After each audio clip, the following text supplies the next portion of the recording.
to tell you, I find it hard to take when people run in circles. It's a very, very mad world. Mad world.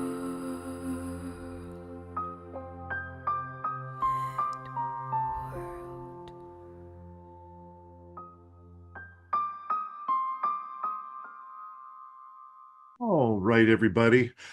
I have just turned on the recorder for this Saturday, October 19th.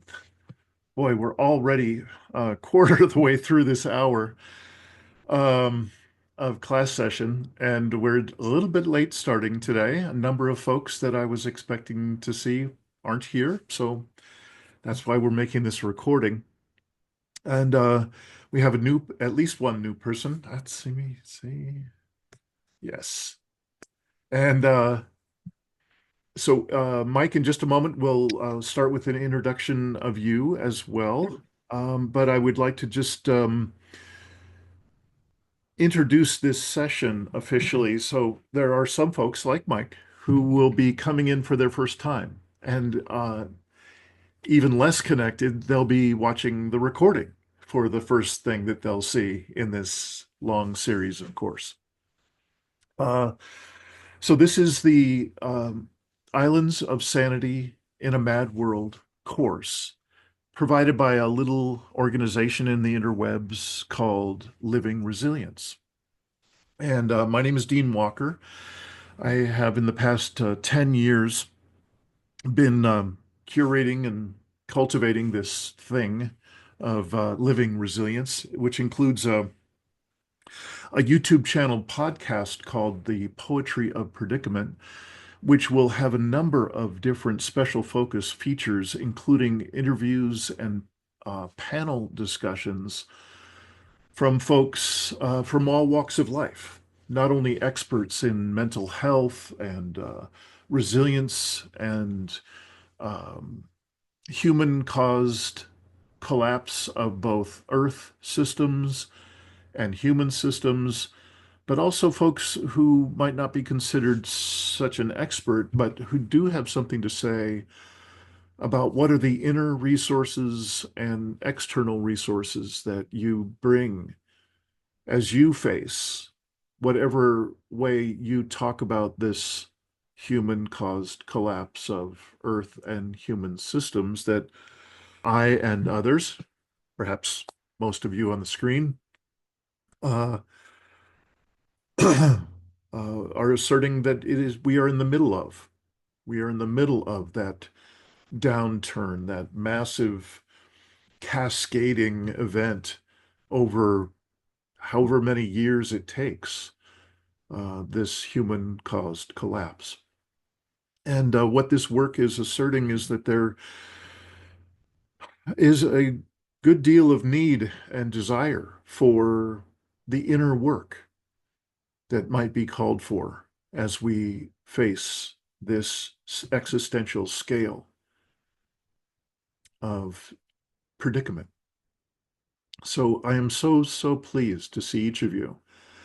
I just want to check in very, very briefly in the name of what we're actually going to be talking about in this 1 hour session, now 45-minute session of the first of two classes that happen on every one of the Saturday sessions of this year-long course series. We do these Saturday sessions on the first and third Saturdays. And they're always 9 to 10 and 10:30 to 11:30. That's Pacific time. And they're always on Zoom, and they're always recorded in case you don't get to be here live. So that's about as much introduction as a person could possibly want for what the heck we're doing here together. And I would like to just very briefly, before we get to introducing Mike, who is the newest member of the circle. So one part of, excuse me, I'm just letting another person in. Hello there, Richard. Hi, sorry about that. There's Yeah, some crazy stuff going on at my house today, and I yeah. just remembered about all this. You know, what's really weird, Richard, is you are the only person I know who has weird stuff going on. Really? Yeah, it's just you. Yeah, I don't know That's what to do. amazing. Yeah, I knew it's it. it's really great to see you, Richard, and we're just barely getting going. I just did the opening spiel for the folks who are watching the recording.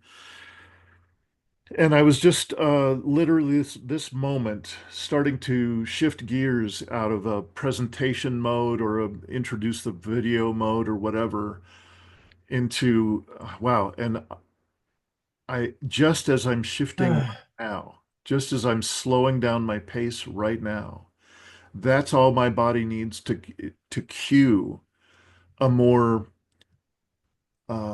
resident and resonant location for my attention.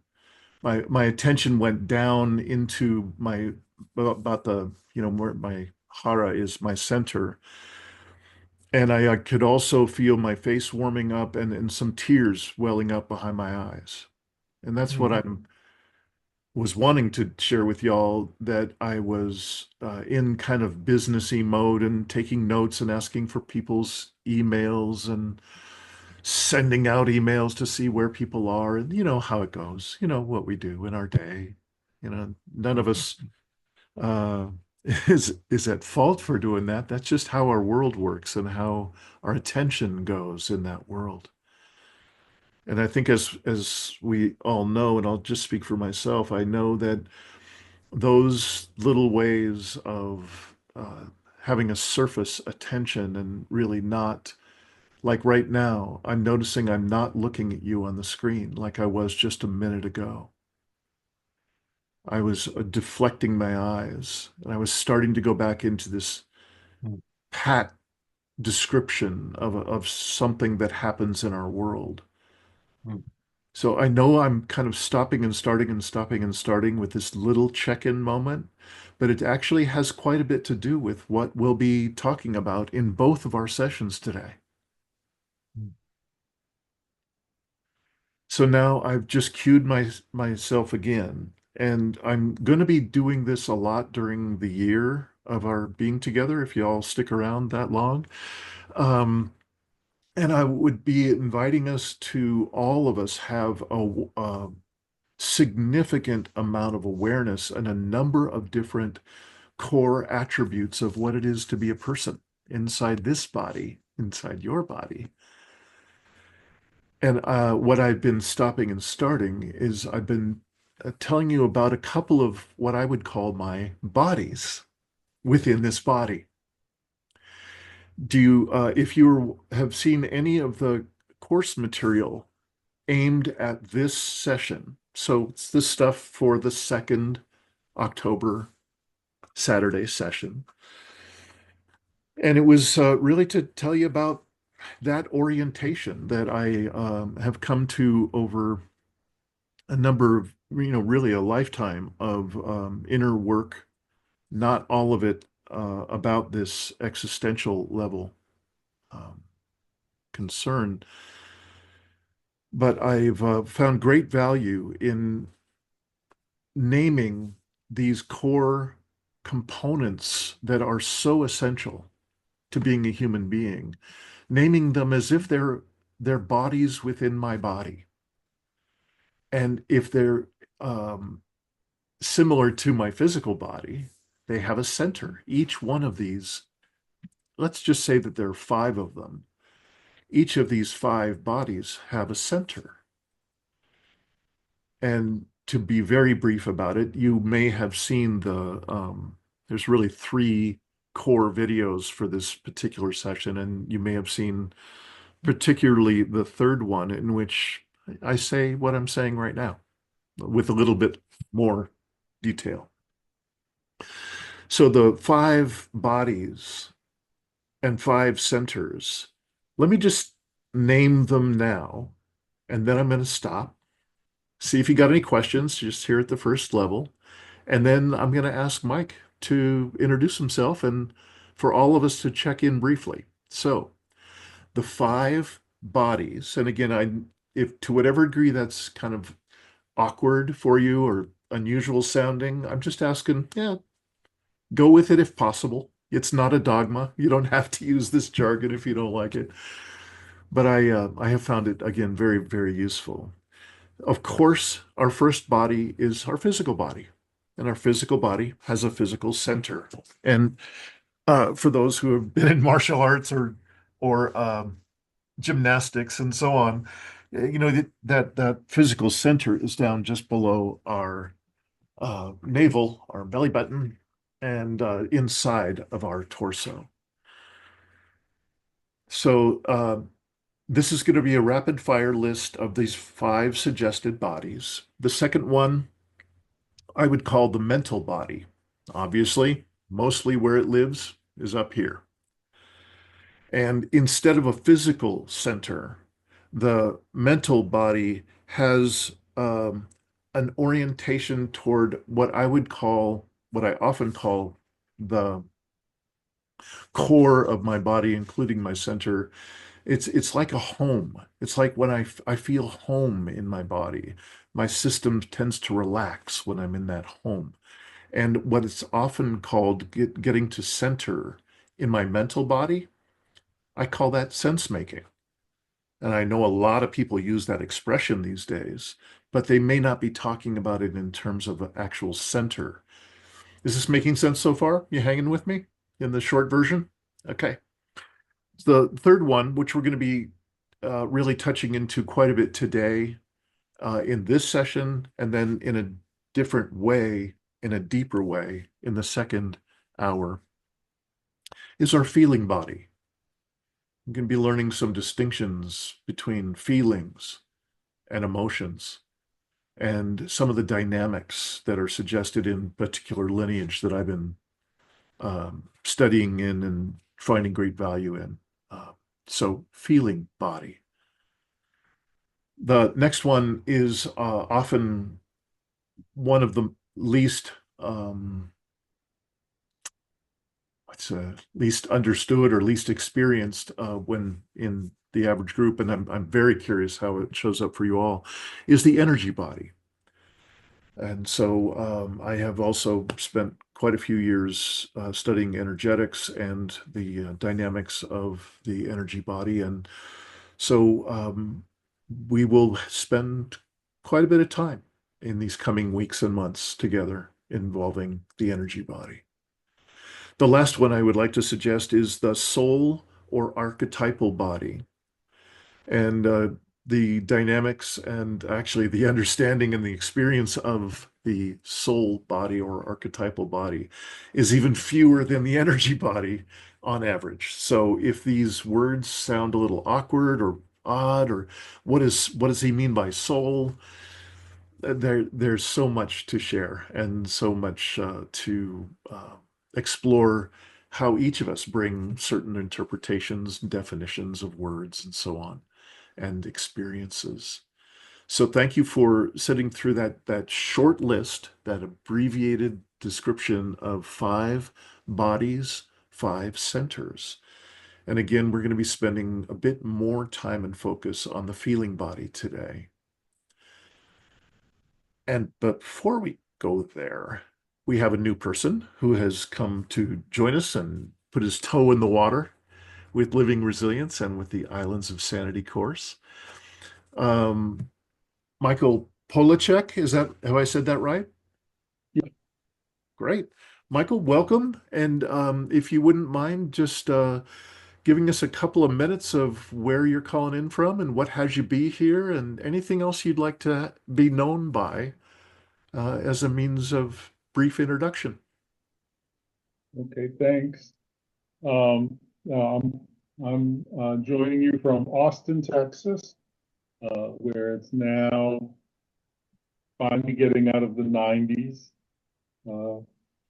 And I've been interested in topics like this for a long time. I've done a lot of studying on my own. I've been with other groups in different aspects. And so I'm just would, always interested in spending some time with other groups and seeing what they're doing along these areas. And I'll just, for right now, I'll just leave the introduction at that because since we got such a late start, there's going to be a lot to cover. But I'm glad to be here and glad to see you all.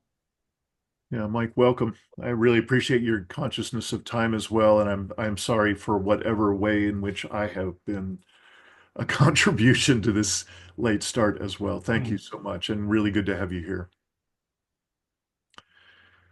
All right, and so could we have a brief, say, sentence or so of check-in, just so we can each presence ourselves just a bit more, and see how richly we can communicate our present state of being in a couple of brief sentences. Is there anyone who would start us out? Hey, Alice. Hi, everyone. Good morning. I just wanted to say a quick thank you to Dean. I know how much effort and energy it takes to do this, Mm. and we appreciate it very much. So thank you for that. Um, I've been out of kind of this. I used to do the Tuesday night groups with Dean, and I was out of it all summer because I was busy. I'm a teacher. I teach art for elementary and middle school kids. And this summer was really rough. At the beginning of the school year, I got really sick for like over a month, and then we lost our family dog of 15 years. And I've just been in a very, very deep depression. And I think that I signed up for this course, but this is the first time I've actually been able to join it because of my schedule and because of things going on. But I'm making this a priority because I need to be okay in order to be a good teacher and be available to my students and to my daughters. So, but it's been rough. It's been a really rough time. But thank you for being here. Thanks. Alice, thank you for bringing your rawness, your realness, your heart. Thank you so much.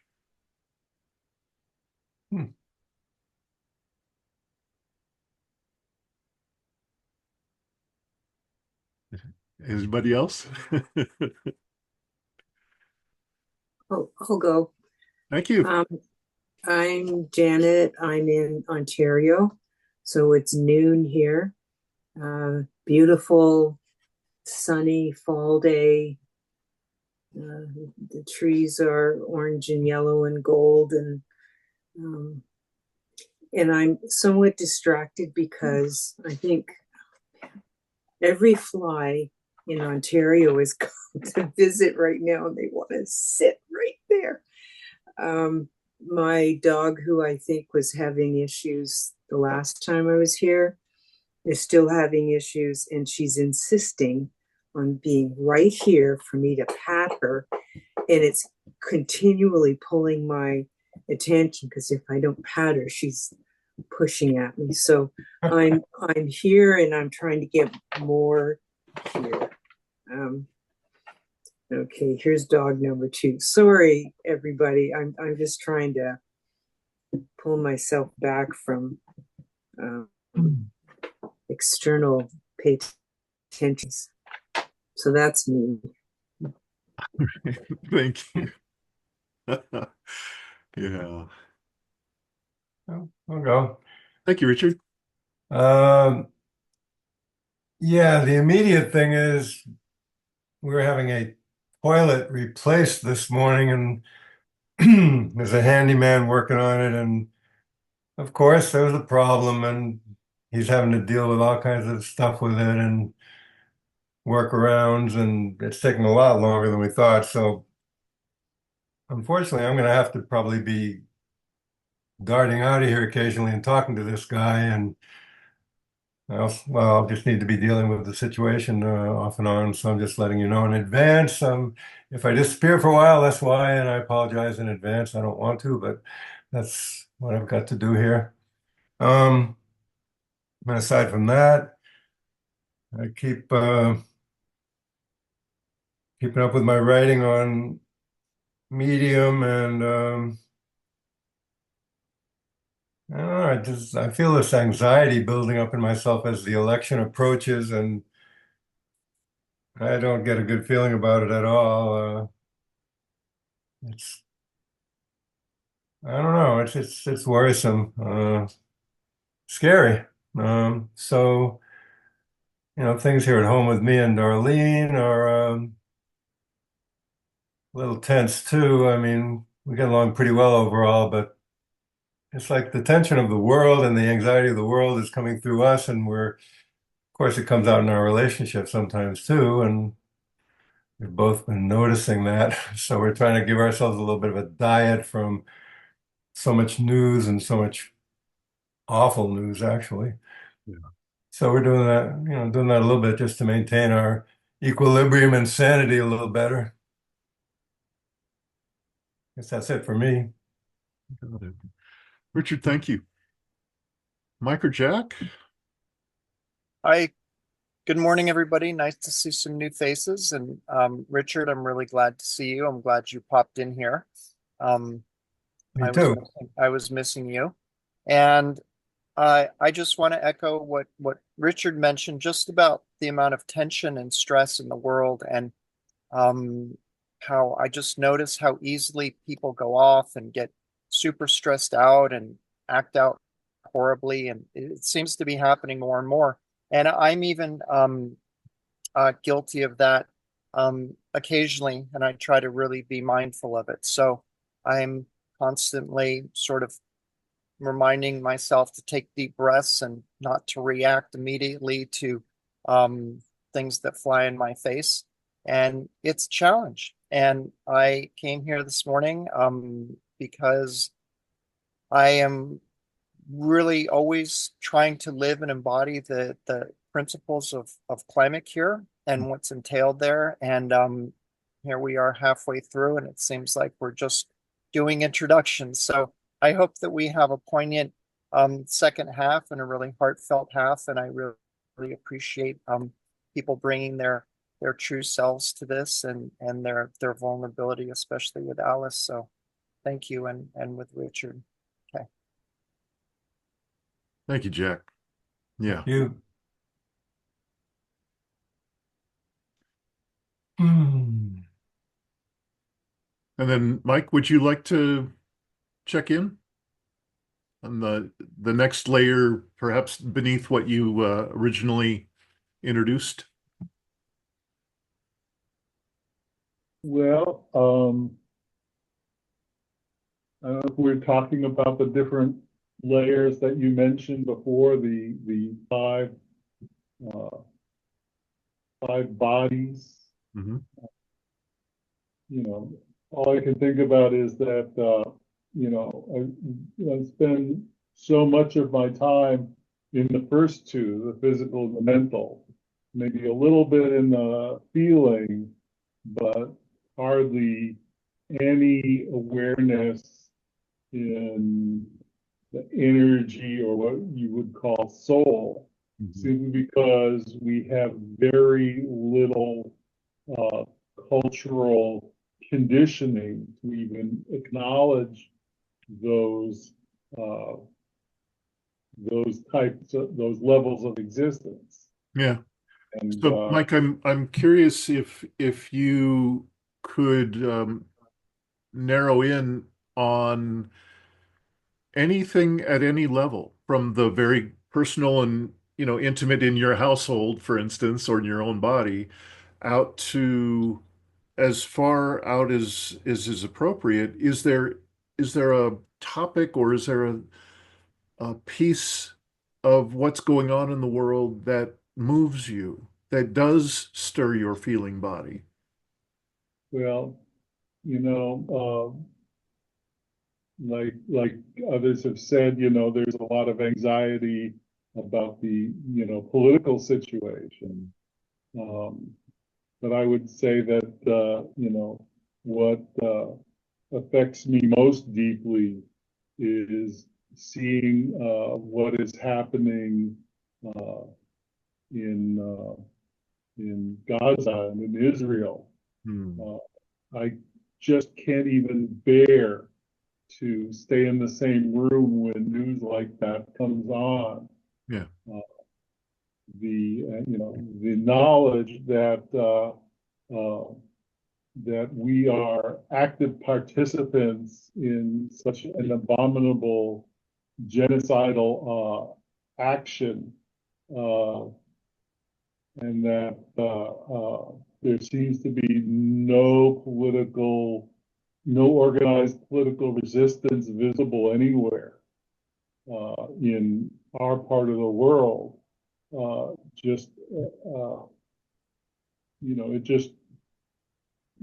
just makes me so profoundly depressed.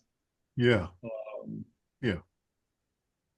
That's what I think is has affected me most recently. Great. Thank you. I appreciate you just taking that brief dip with Be right us back. into your feeling body. And really that's kind of throwing open the door for us all. And Jack, I hope that the second half can be fulfilling and can be satisfying in some small way for us. I'm with you. It's not much time, and I get it.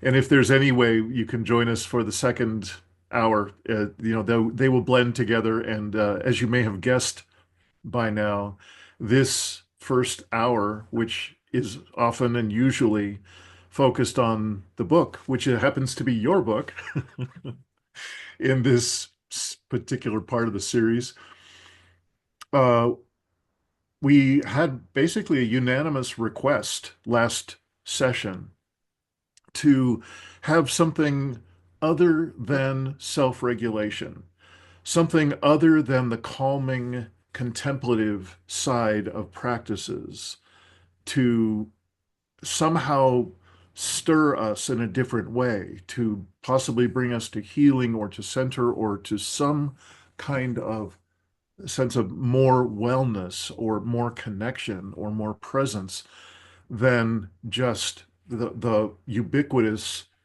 uh, contemplative practice or self-regulation. Um, I'm the first to say that when self-regulation is called for, there's nothing like it. You got to have it when you got to have it. When life is coming at you with like a hurricane through your state or your fire, as it happened here in Southern Oregon a few years ago, um, when something is at that level, you need something to be able to calm your system because dysregulation is so harmful. It's like literally pouring gas on the fire to have your system be dysregulated. And this dysregulation can take a number of different forms, as we all know. So again, I'm cueing my body to slow down. And what I'm going to be suggesting is, again, a focus on our feeling body. And a number of you have already been doing that in just the very few moments that you did your introduction, your sharing at this opening segment. You already cued us into, through your sharing, through your self-disclosure, through perhaps shifting your breathing or your posture or shifting your own thoughts may have been enough cue. Some of us are pretty good at this, having been at it for a while. Imagine if somebody's a teacher, you're either pretty good at it or you're exhausted or both. Okay. So what I'd like to suggest is that we will have only enough time to get the kind of initial introduction to this feeling body sharing, oriented sharing. And we will come back from a half-hour break between the two classes to a far more participatory, far more embodied practice. And so before I get going, Jack, you got a hand. Oh, okay. Um, maybe he'll be back. Maybe not. So, feeling body. This is uh, very much at the core of what I consider to be a very large distinction of this work, which I often call the inner work of collapse. I know that's a bit grandiose, but I don't see anybody else doing this kind of work out there. And I'm also less and less apologetic about it now. Here comes Jack back.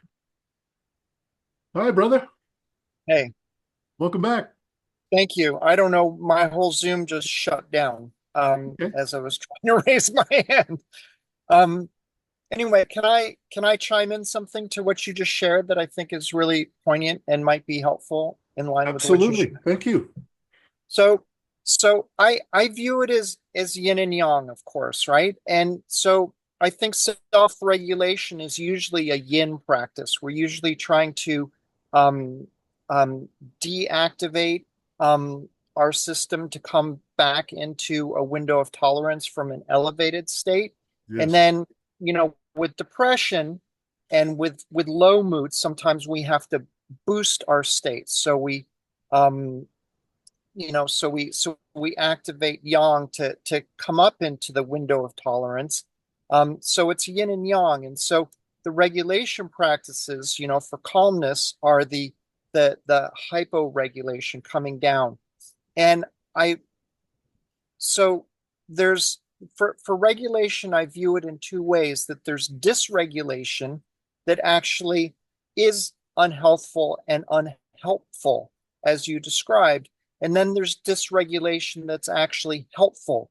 And so that's the other side of the coin of working with emotional regulation, in the sense that, yes, it's great to breathe, it's great to meditate, it's great to move and have martial arts practices. And it's also really helpful to be able to meet and to welcome emotion skillfully and wisely, so that when we welcome, for example, grief and anger and anxiety, with some, nuances with anxiety, we can actually become more regulated by welcoming these emotions. So we enter a state of quote unquote dysregulation in order to ultimately become more regulated.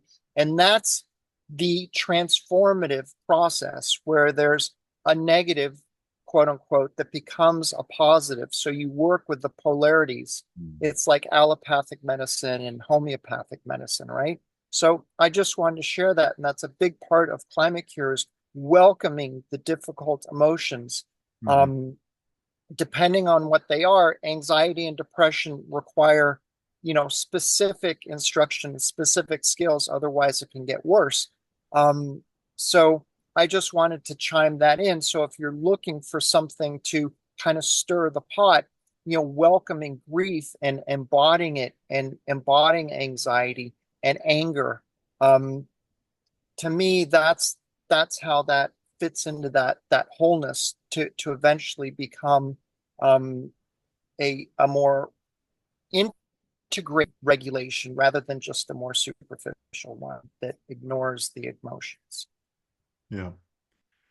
Thank you so much for that, Jack. That really, in a nutshell, is one of the core reasons I asked Jack to that we would be featuring your book, Climate Cure, as the first one to start us out, because I think you give us such a powerful context for and really track to walk behind or with you on for exactly what you just laid out. And another piece that you articulate in a way time and time again that is about as clear as it gets is what's often called titration or titrate, is how much do I have a capacity to take on right now?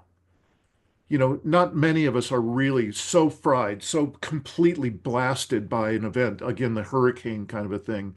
There's nothing to do there but just the absolute first aid level self-regulation.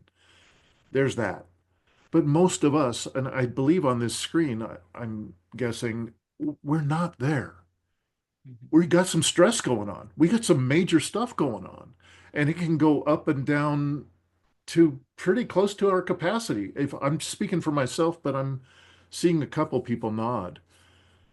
So this idea of titrating, this idea of measuring the amount of any given stressor that I can take on into my system and handle in a metabolizing way. That is a skill. It's an art. And I think, Jack, you articulate that measured relationship with the stressors in such an extraordinary way. So thank you so much for sharing what you just did. Yeah. And Dean, a last thing on what you just said, it's a practice, right? And so at every moment, minute to minute, it's dysregulation and regulation happening at the same time. So in the midst of a fire, in the midst of a hurricane, you can try to remember to breathe as you're running, to breathe as you're freaking out, to hold somebody's hand, right? Just holding somebody's hand Yeah. is co-regulation. And so it's all about resilience in that sense, right? There's acute resilience, and then there's more long-term resilience, and getting together with people, developing skills, and toning the nervous system to be able to handle more stress, and challenging oneself with the things that one is afraid of is an important practice. And that also stirs the pot. So it's like taking resilience in one hand, again, the yin and yang, taking the resilience and using it in a context of dysregulation. Mm-hmm. Yep. Very good. So once again, we're going to be focusing for the rest of our time in this brief session and then the fullness of the next class session, which starts at what is that? 10:30. So we'll be ending this in just a little over 10 minutes, and then we'll be coming back together at 10:30. And this feeling body, this notion of the feeling body as one of a number of bodies or collections of the aspects that really make up a human being. Our feelings, our emotions, how are such a huge part of how we relate, which I consider to be the core of us as human beings in our entirety. So this is meant to be the introduction to shorthand. How can we possibly check in with six or more people in a circle? And we always have a limited amount of time whenever we get together in a circle. These are ridiculously short at an hour, and then it's even worse when it's 45 minutes. How do we create a shorthand that still allows for a rich and real sharing with one another, that includes the depth of what's going on in our feeling body? When most of us, I'm speaking about public at large, certainly in the USA, we have been overwriting for so long. And those of you who've been through some of the course material, the videos for this particular section, you'll know about that. The idea of override is big in this body of work. I'm asserting that that's what's got us to this existentially threatening place, is we've been overriding every conceivable warning sign that where we're headed is going to do us no good. It's going to harm us. It may well extinct us. That's an extraordinary expression about us as individuals, and an even more extraordinary expression of who we are as, in this case, a nation. I'm slowing down now because to just really sink into that last sentence, it's very moving for me. So I'm noticing an upwelling of a particular feeling. And again, I would like to invite you to join me for a kind of a thought experiment, a way of exploring the basics of this particular lineage, this particular way of exploring and experiencing and sharing our feeling body with one another. One of the assertions is that there are four core feelings that are the sort of the start, first grade, if you will, of an introduction to our relationship with our feelings. And they make a distinction between those core feelings and emotions. This is kind of unique. I've not heard of any other group or any other study calling such a big distinction between feelings and emotions. And the idea being that emotions are different than feelings. Feelings are the natural upwelling of what that I was just describing in my own system, that is an upwelling of a very natural human and mammalian response to what's going on within and without, and that upwelling has a beginning, middle, and an end that rarely lasts for a few minutes. Just in our system to be fully experienced, and it often just dissipates in its own relatively short period of time. Maybe 20 minutes, maybe an hour. But their distinction between feelings and emotions is that emotions are secondary, usually a more of a thought-based kind of crust that comes from originally some amount of feeling, but there was an event, or there was a problem, or there was an upset, or there was some sort of attachment, and it is mostly thought-based. And it still has a physical and very palpable reality in our system. The difference that's biggest for me, that makes it really clear which I'm experiencing, is an emotion can last for days, weeks, months, years. If I'm holding a grudge, if I'm holding anger in my system, and I've had that consistently for this past year since, an upset moment, that is clearly what this lineage would call an emotion. So what we're going to be doing when we get into the second session, the second class session here today, is we're going to make that a first level of distinction between what is it to experience one of those core feelings, and then how to be able to speak about that in again, a shorthand that we can tell somebody our relationship recently with these four core feelings for the past 2, 3 days since I've seen you last. And you're going to be able to do the same thing.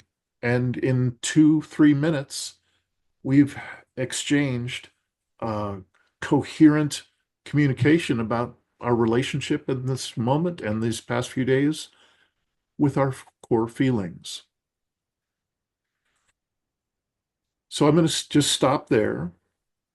Be very curious if there are any questions or anything that is sparked for you that you'd like to mention that is either similar, resonant, or different in how you hold feelings and emotions. Janet, please.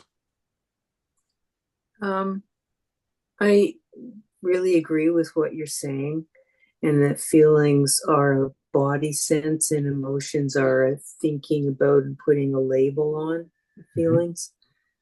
And I, like all of you, have enormous sorrow and horror at a number of the things going on in the world.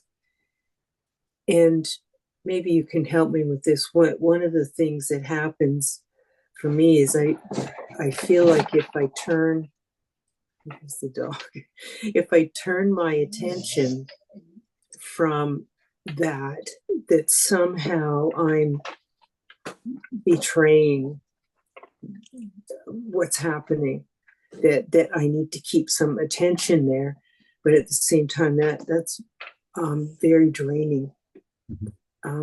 So I don't know if any of you have thoughts about that. Like it's a very difficult place to be, but I feel like if I'm not there, then I'm not witnessing and honoring so much. Like being here in Canada, I'm not in the situation of you guys in the States facing whatever's going to come from the election. I just get to watch and feel awful. And know that so many of you are like you guys, totally good, honest, decent people who are somehow caught up in a system that isn't. At any rate, this I don't want to start rambling, but Yeah. Janet, I think you may find this next class session after the break that's where we're really going to do this thing. We're going to start to practice what is this shorthand way that we can share back and forth the basics of how our feeling body's doing and been doing for these past couple of days since we've seen each other last.